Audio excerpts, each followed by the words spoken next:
C'est l'histoire d'un amour inconditionnel, celle d'Eddie et de sa chatte Tigrou. 3 ans après l'avoir perdue, ce Toulois s'est jeté dans une bataille juridique devant les tribunaux pour récupérer Tigrou, renommée Valentine par sa nouvelle famille adoptive, qui refusait de lui restituer l'animal. Le récit de cette histoire insolite, c'est avec Bruno Demange et Anna Mazer-Pirodon.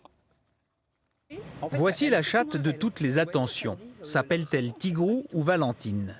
C'est ici, sur ce point de nourrissage, que débute en septembre 2021 l'histoire judiciaire de ce petit félin semblant abandonné, selon la présidente de l'association Chat SDF, qui l'a récupéré.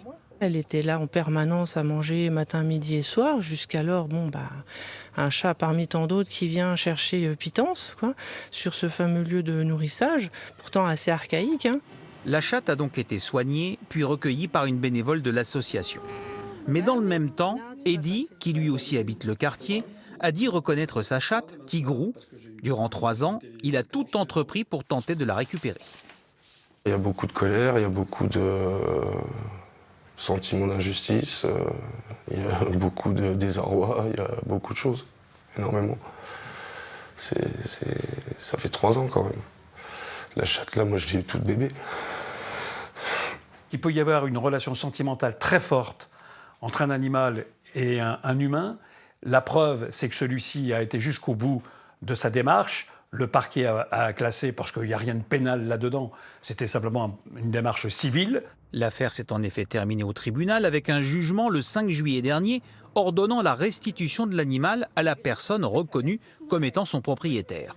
À ceci près que le sujet de la propriété n'est pas totalement réglé. Ça n'a pas été prouvé à 100% que ce soit le chat de monsieur. Ah, Valentine.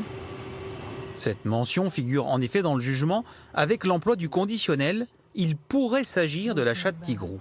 C'est pourquoi l'association a fait appel ainsi qu'une demande pour surseoir à l'exécution du jugement.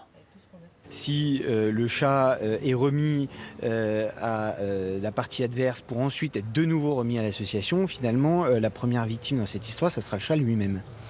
Car l'affaire semble encore loin d'être terminée.